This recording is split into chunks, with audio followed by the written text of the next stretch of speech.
Tontik var annem elindeki sakızını almaya geliyor şekerini. Mustafa dur yavaş. Bakayım. Evet. Galiba senin şekerini almaya geliyor.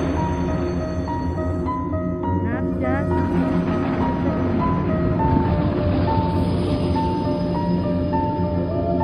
Şekeri verip kurtulalım annem bence.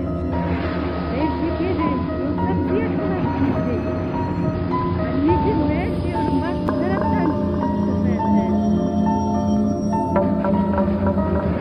İyi ama.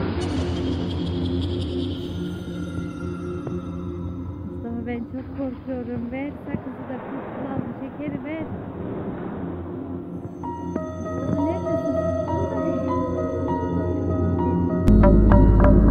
Bekliyor bak.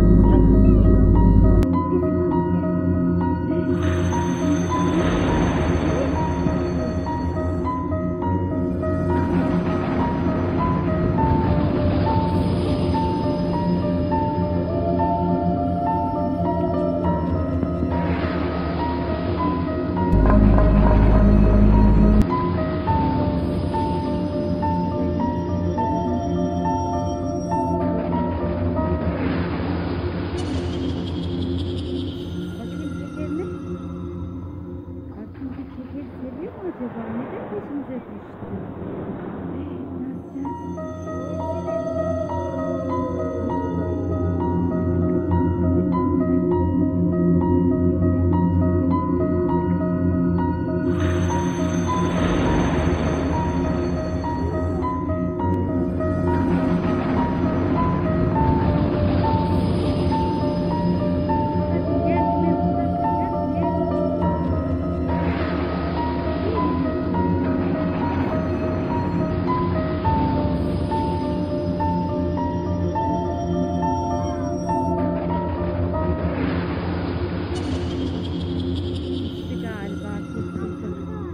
Ne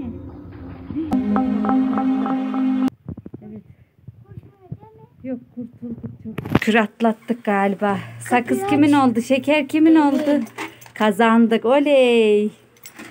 Geliyor hala. Hayır atlattık yok. Yok kurtulduk çok şükür.